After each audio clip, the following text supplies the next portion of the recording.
To Manchester City and developments today surrounding the shock move of the window. Senior reporter Melissa Reddy is live at the City training ground for us. Melissa, it looks like a return for Ilkay Gundogan's edging closer.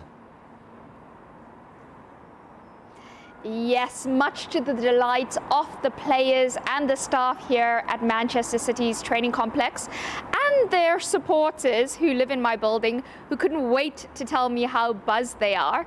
Our information is that Gundogan is completing his medical today to finalize what will be a sensational return to the club he captained to a historic treble. Now, he was spotted in the city centre last night with Chief Executive Ferran Soriano and Pep Guardiola at the manager's test restaurant to just go over the finer details of what will be a free transfer from Barcelona on a one-year deal with the option of a further year. And tell us how this move has come about. What's gone on at Barcelona for this move to happen? And I guess it seems an odd question to say, why does Pep want him? Because Gundogan's an outstanding player. But just go over why Pep wants to bring him back.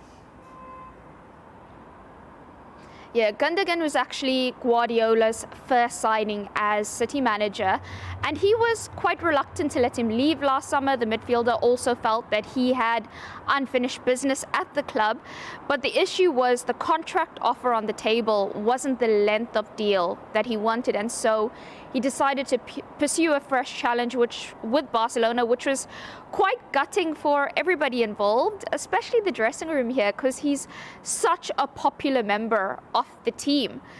But as it turns out, Barcelona, in financial disarray still, they have needed to drastically reduce their wage bill. And so they communicated to Gundogan that he is free to leave. That immediately sparked City into action, because this is an absolute no-brainer.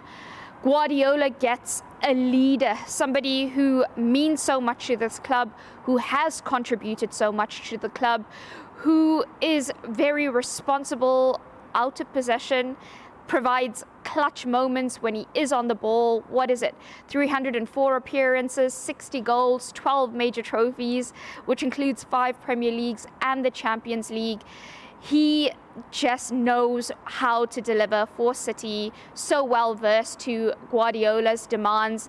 And I can swear the feeling around this place, there's just such excitement, not just from everybody within this building, because they are very delighted that he's on the verge of returning, but just in the city centre, when you walk around, like I said, the City fans in my building, everyone absolutely buzzing, because this is such a good move. There's nothing not to like about it. Absolutely. Melissa, thanks so much for keeping us up to date there. Manchester City fans are buzzed. So does he go straight into their... Yeah, I think so. I mean, I feel like when I'm sitting here thinking about City's options, they're not the sort of team I sort of sit there and think about and go, oh, like, they don't have that many players in that position. I mean, it was KDB, Bernardo Silva and Mateo Kovacic that obviously started the game against Chelsea. Now, as much as Mateo Kovacic is brilliant, I probably wouldn't have him in City's strongest starting 11. Rico Lewis was drifting inside a little bit. We know he likes to play that inverted right-back role. Rodri, obviously, we can't forget about him. He didn't play, obviously came back after winning the Euros quite late and had a little niggle as well, so didn't make that Chelsea squad. He obviously comes straight back in, but it's hard to look at that City squad and the midfielders they have and think that Ilkay Gundogan doesn't go straight back in. I think the only way he gets benched is maybe if he's not fully fit. Maybe that's the only reason I could think of. They had James McAtee on the bench.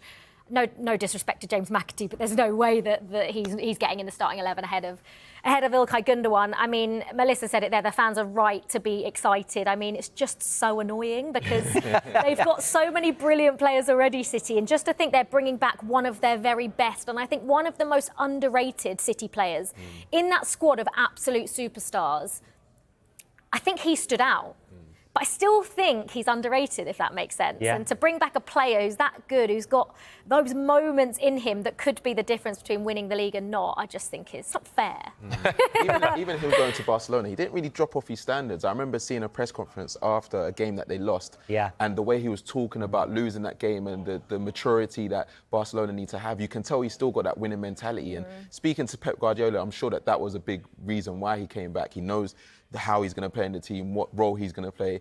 And like they've said, it just adds to the competition, the quality that they already have. It's not fair. Listen to the two children. Do you think it's fair? You've spent loads of it. It's not fair. It's not fair. Honestly. Do you think it's fair? good for Manchester City. That Oh, yeah, good classic. Good for them. Yeah. Good for them. Yeah. City legend going back to City. Good for them. What is this fake flex? Good for them. It's not fair. It's not fair. Honestly. Who are you and what have you done with Flex? Yeah, exactly. Honestly, Yeah. It's not fair. So Gundogan having a medical. Any further updates, we'll bring them to you when we get it.